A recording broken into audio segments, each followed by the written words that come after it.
cette vidéo, on refait la cour accessoire. Allez au boulot. Alors voilà le schéma de la cour accessoire du CRD, du WJ. Donc on va remplacer les deux galets de renvoi notés numéro 8, ce sont ceux qui sont à côté de la pompe de réchauffage. Donc il y en a un là et l'autre juste en dessous. Celui qui n'a pas de nom là, on va l'appeler X, il est là, Monsieur X.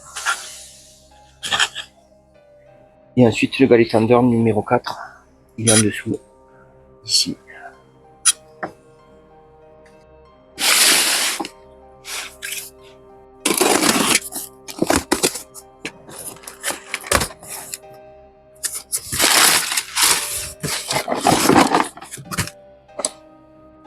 Alors, les deux galets de renvoi, ce sont les mêmes. Pour la pompe de réchauffage, le galet tender et le galet Monsieur X. Donc ensuite, on va détendre la courroie accessoire. Donc pour ça, on utilise une douille de 17 en 12 pans qui correspond à l'empreinte du galet. Dessus, j'y rajoute le T. J'y mets un scotch pour pas qu'il tourne et une autre rallonge. Donc ça fait un truc qui doit faire dans les 50 cm. Et on va aller chercher l'empreinte. Voilà, c'est un petit tour de passe-passe après. Elle est sous la courroie. Si je peux vous le faire voir.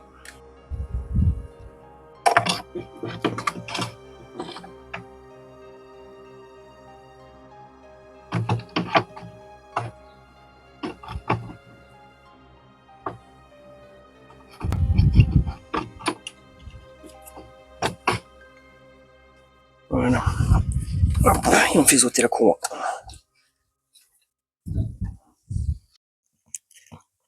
Voilà, donc là on voit un petit peu mieux. On a attrapé le galet. Et maintenant il va falloir le piger. C'est-à-dire remettre ce petit axe. Ce petit axe là. Alors je vais prendre une vis de cheville molly, ça doit être du 4 je pense. Ça, on peut y mettre un fourré ou quoi, mais bon le but après c'est de le récupérer si on met un fourré. Donc je cherche une vis de cheville molly et je vais le détendre. Comme ça on dégage ce vis là.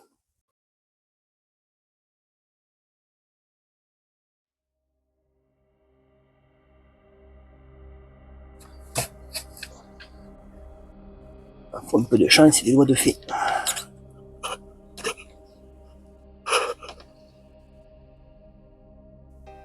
Et quand les doigts de fée ils suffisent pas, on réfléchit.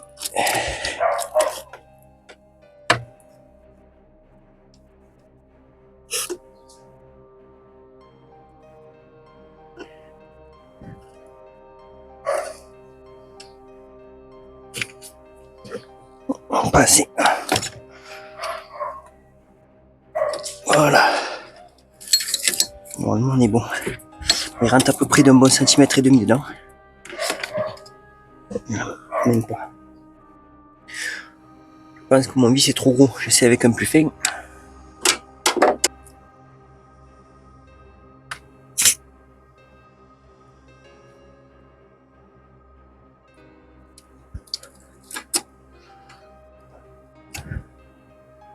Espérons qu'il soit assez solide pour pas péter. Ça a l'air bon. Mais donc le vis de cheville molly ça va pas. Il faut une vis à bois.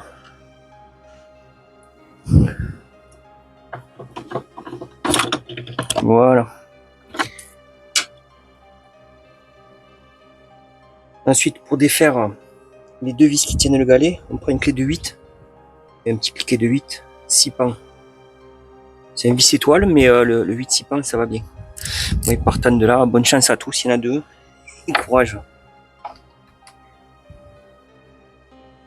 Alors j'ai enlevé la durite de l'intercouleur, comme ça on peut passer la main par là. Ça va beaucoup mieux. Pour le plus chiant des deux en fait. Et là je l'ai. Ouais, il m'a fallu 5 minutes pour le vis quoi. Allez, il est tombé. Le imposteur, pardon. Et on va faire le second. Donc, le second est beaucoup plus accessible là. Il est vraiment en face.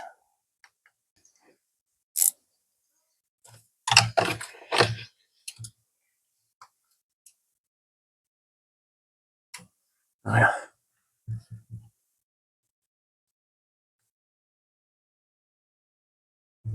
Quart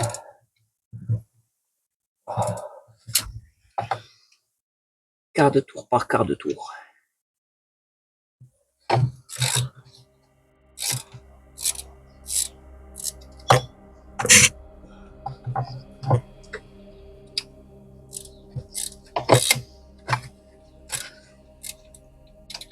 Voilà. A few moments later. Allez, il est là. Il est là le coco. Il faut le sortir.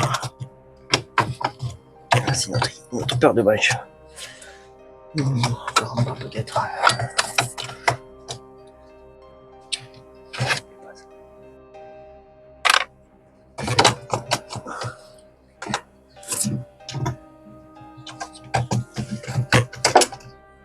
Voilà.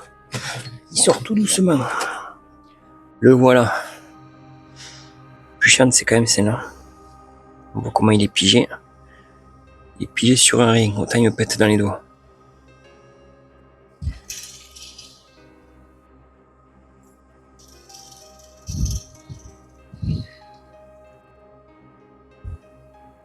Un petit jeu et un bruit de roulement. Allez, on perd pas de temps, on remonte le 9 de suite. Hein.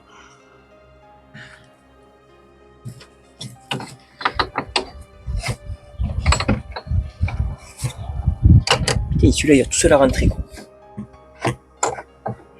Il va direct.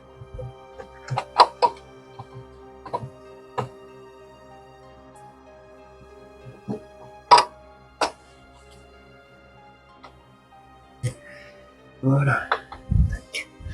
On va mettre la vis pour que ça tienne.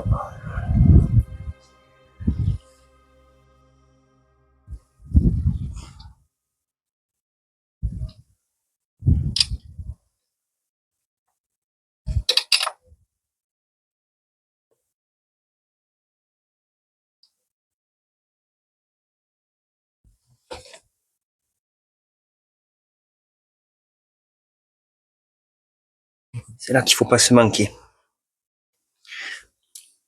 Je me suis aidé du tournevis avec l'embout au bout, ça a été nickel. Là, je vais juste finir de le bloquer avec le cliquet. Bon, il y en a pour 5 bonnes minutes de chaque vis. Hein. Patience, les amis.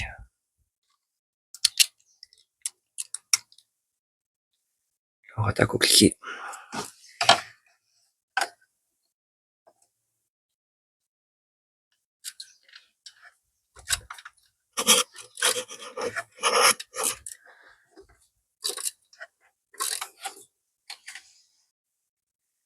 Et voilà, les gars, les tenders, c'est fait.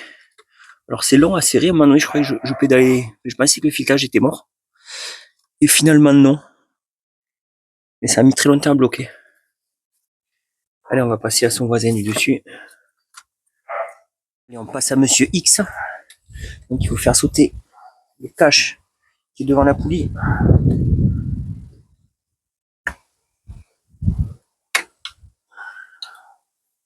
Voilà. Derrière,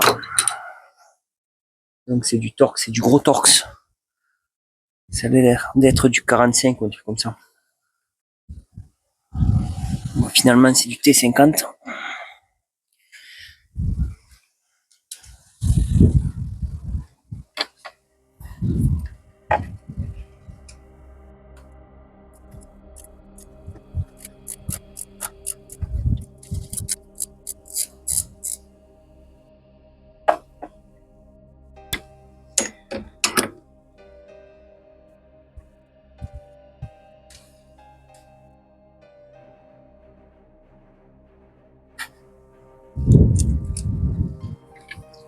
Qui est notre toise derrière.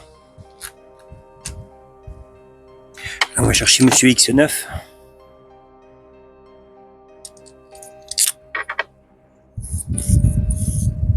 Donc, pareil. Si on entend, enfin, c'était à remplacer le nouveau. Donc, ils fournissent une petite rondelle avec le nouveau, seulement pour intercaler. Alors, on voit que c'est un vis, ça doit être du 8, mais le trou c'est du 17.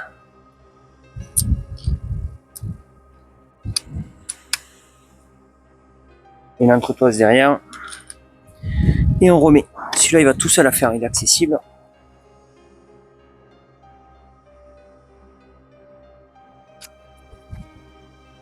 Tout seul, tout seul.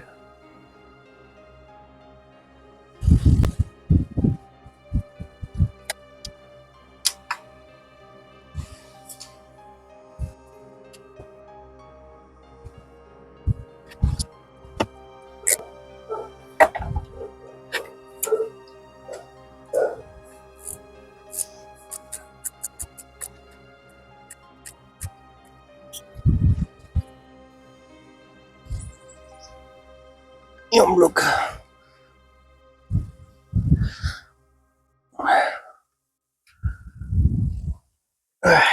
C'est bon. Et le petit capuchon neuf qui va avec la poulie neuve. On le clipse. Là, il y en a pour 3 minutes celui-là. Montre à main. Allez, on va passer aux deux autres. Alors, celui-là, c'est du T45. Je sais pas pourquoi d'ailleurs, c'est pas les mêmes vis.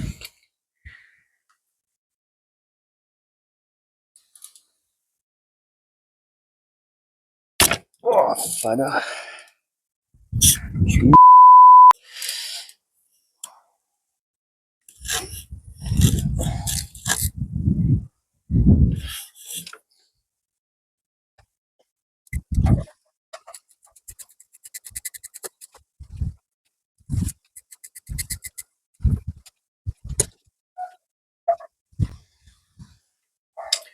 Voilà.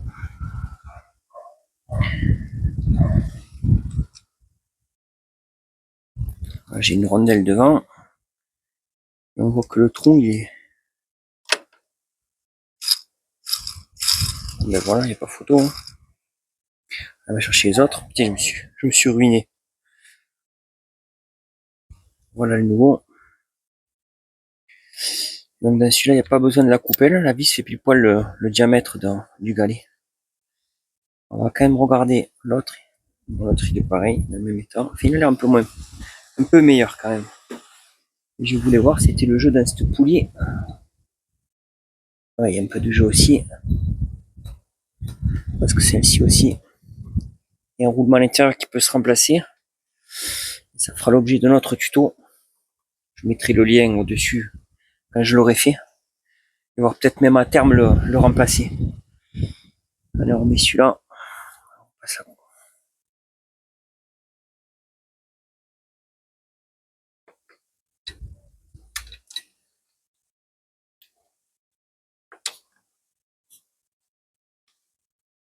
Allez, le galet.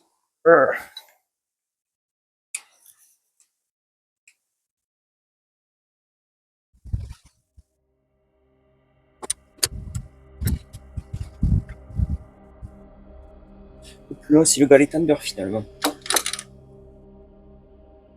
Cliquez.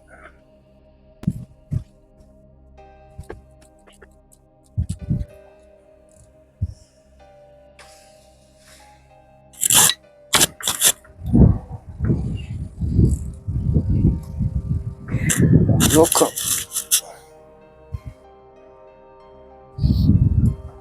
voilà, lui c'est bon. Le dernier, c'est l'air d'être du 13 en bas. Ici.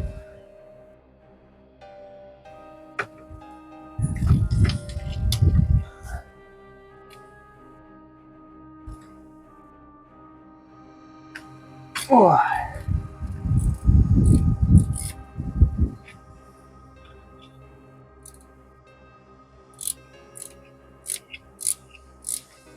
Donc c'est bien du 13.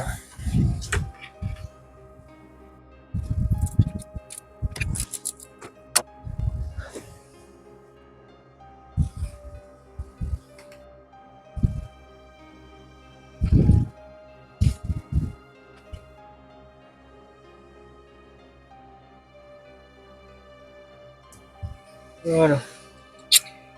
Celui-là, il y a une rondelle derrière. Tu peux la barre des bois. On va voir avec le nouveau. On voit quand même qu'il y avait des projections de graisse. Il était en train de rejeter tout ce qu'il pouvait celui-là. Si on voit comment ça fait là. bulle qui dégueulait. Il fait pas de bruit, mais je l'avais rehuilé une fois celui-là. En fait, j'ai rien de neuf. Et donc, on va quand même remettre la plaque derrière. Les deux côtés sont symétriques. Et la vis, pareil. Devant, il n'y a besoin de rien. Elle prend l'empreinte, en fait.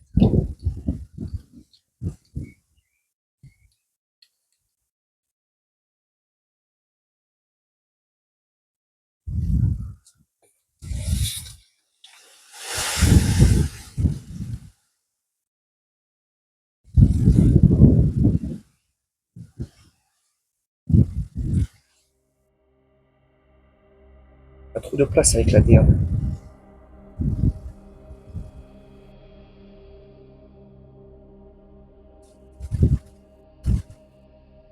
Allez, le cliquer.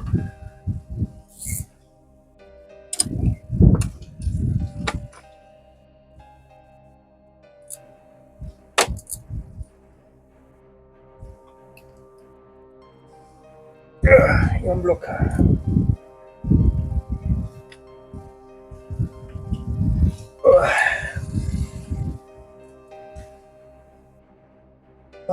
C'est bon.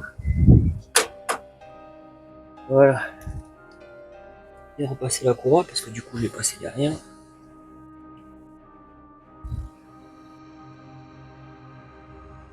Et ben voilà. On vérifie tout ça. Et normalement c'est bon. Là c'est le moment de vérifier le passage de la courroie. Elle va se tromper au niveau de la pompe à eau, sinon elle tourne dans le mauvais sens. Allez, je vérifie. Voilà, petite vision globale de tout. Les deux galets neufs, le numéro 8, Monsieur X, ici, le galet tendeur en bas, et maintenant il va rester à enlever la pige.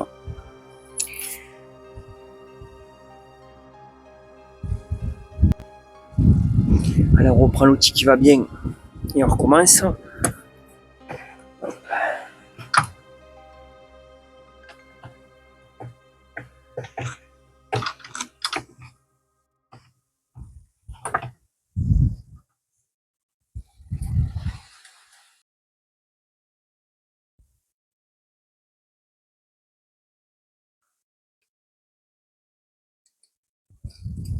Voilà, la pige d'origine.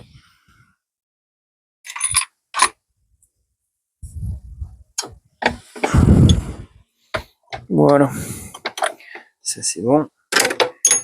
On vérifie que les rainures sont bien mises partout, les 6, que la courroie soit pas sautée de cran. Bon, le galet on s'en fout, il va s'aligner. Là, alternateur, la DA, clim en bas. Voilà, tout le monde est bien mis, il n'y a plus qu'à démarrer. Enfin, je remets ma durite quand même d'intercouleur et on va démarrer.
Voilà, bon aussi. Allez, je remets quelques raisins sur la durite de DA, parce que moi j'ai une durite souple en fait. J'ai modifié mon montage. Je mets quelques raisins et on démarre. Allez, c'est bon, ça c'est tenu. On va démarrer.